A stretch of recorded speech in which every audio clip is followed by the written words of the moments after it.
Well, we are at the Lakeview Fitness Center of the Vernon Hills Park District. This is our first live together, but still socially distanced update show that we've done in a while with Executive Director Jeff Fougerousse. And we're here to talk about all the changes that are happening at the Park District for programming that you can enjoy soon. And Jeff, last time we talked, it was the end of April, and we were saying be careful in the parks. You can't go on the equipment. Everything was shut down. You were starting some Zoom classes, but now we're phase 3, and it is busy around here today. Yeah, so thank you guys. Good to see you out here, and we're live. Yeah, we're setting up, today's Wednesday, June 3rd, and tomorrow, starting the 4th, we're opening up some phase 3 activities that we're allowed to do. And so we're here at Lakeview Fitness Center, and we've got 3 outdoor group exercise studios that we've set up. And so we'll be running some spin classes, we'll be running some yoga classes, and then just some general group exercise classes. You can find all that information at our Lakeview Fitness app. You can also go to our vhparkdistrict.org website to get information. We're running classes at 7:15, 8:15, 9:30, 10:30 in the morning, and at 11 o'clock in the morning, and then we're running a 5 p.m. and like 6:15 p.m. class as well. Kicking off, starting on the 4th? On the 4th. And people do have to register ahead because? Correct. Because you're limited to the 10 person discount we refer to. And so all the classes are first come, first serve. There is a fee. You need to buy a punch card system, whether you want 1 class or 5 classes or 10 classes. Obviously, if you buy the larger quantity of 10, you get a discount on that. They're $10 a class. For the 10 pack, it's $85, so you save $15 on that. And so all of our memberships are currently still frozen. So that was effective back in March, mid-March, when when we had to shut down. And we don't expect to activate those memberships until phase 4, which, fingers crossed, will be sometime later this month. We'll see. And it's all on the data-driven. We can go forward, we can go backward. That's why we're being careful. We want to go forward. So, and when you talk about other things at Lakeview Fitness, I know you were able to do some one-on-one fitness training. Correct. So one of the other initiatives is we're allowed to do one-on-one personal training. So that is available inside the facility, and so we're busy with that. In fact, we're running a flash sale beginning on June 4th through the 6th. So for 2 days, we're running just personal training discounts. Some really, really good pricing for people if you want to buy a package on personal training and lock that in for us. Again, you can get that information at our Lakeview Fitness app or the vhparkdistrict.org site. Well, and since things really aren't ramped up all the way, are you going to continue with some of those virtual classes that you still had available? Because that's something you can look at online and see what you can. Yes. So we're still running virtual classes. And then we're gonna kick in on June 22nd. We're gonna start our day camps. So there's information out there again at our Park District website that people can. We've started taking registration yesterday on June 2nd. Most of our camps, I'd say, are about 50% full right now with registrations in just 1 day. So we would encourage people, if you're interested in day camps, we'll have 3 different day camps. One for preschool age kids that are just a few hours a day, and that's at Sullivan Community Center. And then we have a K through 3rd grade camp. It's called Camp Sullivan. And then we have Camp Peterson, which is for 4th through 7th grade. We're very blessed to have a great relationship with Hawthorne 73 School District. They're letting us use Elementary North to accommodate the Camp Peterson kids. We'll still be in the park, but we'll have some availability indoors as well. And obviously all the efficiencies and contingencies we have to put in place for practicing, the 6 foot and making sure kids, in the camps have face coverings. Those are all implicit, and they're listed on our website, so people know what to expect when they're registering for the camp. The camp is 1 straight 6-week period because we have to have assigned 1 counselor with those 10 kids, and they have to be with them for the entire 6 weeks. So we want people to know that it's not a week-by-week situation here.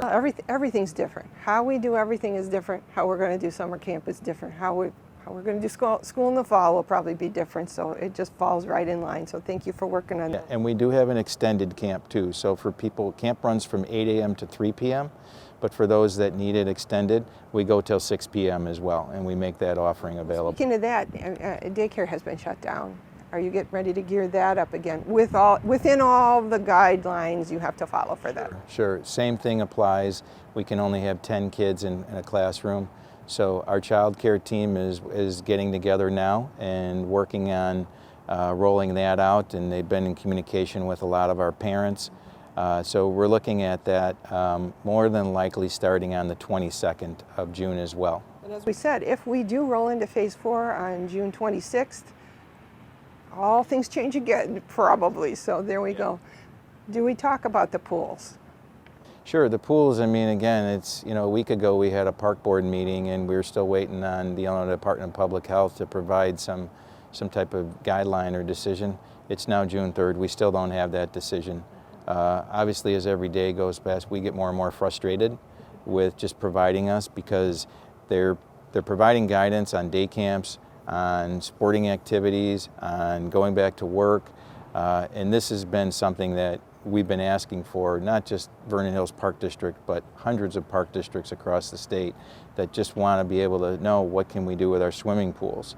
So again, for the audience, we wish we knew.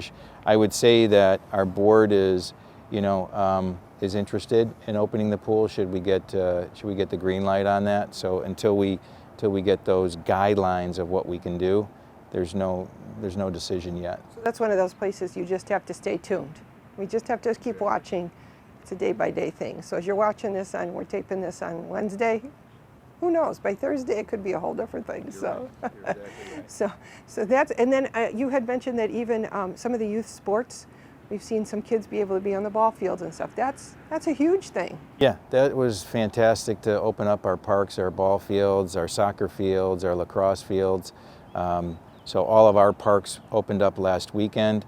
The athletic complex, the Vernon Hills Athletic Complex, that the village, owns, that we work in cooperation with them, that opened. So we're seeing some activity on that. And then indoor youth sports are allowed to take place too. So we're working on we have some youth basketball camps. We have a youth karate program. So we're looking at even we can subjectively say youth dance classes that fit in with youth sports. So we're looking at trying to get those started again on like the 22nd of this month as well. We're rolling into a new normal, so just stay tuned. Well, and again, we keep telling everybody, go to the website. That's the key. You go to the website, look at the Facebook, check the app, because you can see what more you can do, and come out and support this community. This is our community. The Park District is our community, so we're all in this together. But before we go, one thing that's really cool, during this time, a lot of people are doing some of the projects they need to do and have been waiting for, because they know nobody's in the way because everybody's home. You guys have some solar panels going on. Yeah, so our park maintenance facility over off of Indianwood Drive, we were a grant recipient on that with Train, who's the vendor on that they worked with the state of Illinois. And so it's a no-cost obligation to the Park District. They're being installed as we speak. They've got probably another week or so that they'll complete. And that's the entire roof of our 15,000 square foot facility that we have solar panels on there. So again, here the intent is the long-range investment, that there's going to be a good return in terms of energy savings to the district that we're looking at. We wish we had other potential opportunities like this facility here at Lakeview. That might be something that we might look at in the future as well. That's something we could all come back and learn from that, and we can keep rolling out those green ideas. So as you learn, we'll all learn from you. So. Our skate park is open now. We took down the fence that was secured, so as of yesterday, that's wide open for the community to use. That's You have to sign up for a time. No more. It's just free game. Anybody can come anytime. We're open dawn to dusk. So, we hope people come out and enjoy that. Yeah. Very cool. So in the midst of all this, life goes on, work goes on, improvements go on, planning goes on, and we'll get through this together, and we'll stay active, and it's good for our mental health and our physical health, and you guys are right up there with it. Well, thank you for that. And I want people to know too, we're working, we had to furlough about 60% of our full-time employees about 10 days ago. And so that's been a kind of a tough thing for me as a director to have to make that decision. Having some of these programs start to come back, we're starting to get some of our staff back, and so that number slowly dwindles. But you know, we are only 50% supported with tax dollars, and the other 50% is through fees and charges. And so the longer we go without being able to operate at full capacity with our program offerings, the harder it is to recoup some of those losses and get people back on. So we're doing what we can. I want the public to know, you know, you're not going to see a lot of or a lot of dollars going into capital improvements in our parks, in our facilities. We've suspended all of that for the next calendar year. And then all of our staff have taken a pay cut, a 3% pay cut until halfway through the fiscal year. So we're doing what we can as a public body to try and reserve some of those losses. Our board has just been fantastic in terms of supporting our staff, realizing, you know, the asset we have. So I wanted to make that point to the public that it's some tough times we're going through right now, but you know, I keep using that this too shall pass, and we're going to get through this. But it's bringing somewhat of a positive and optimistic viewpoint now for us, that we're starting to get a little bit of things happening within the district that make it more, you know, more plausible. It's good for all of us. It's good for your staff. It's good for our community. We'll work together. We'll get through this. So there's so much more we could talk about, because you guys are moving and shaking like crazy to keep things rolling and make it better. So thank you for taking the time. Remember, if you want to know more, you go online or just learn more, because the Park District is a tremendous asset we've got here. And you know all the folks that work over here. We support you all. We thank you all. We'll look forward to seeing you all again. Thank you, Lynn.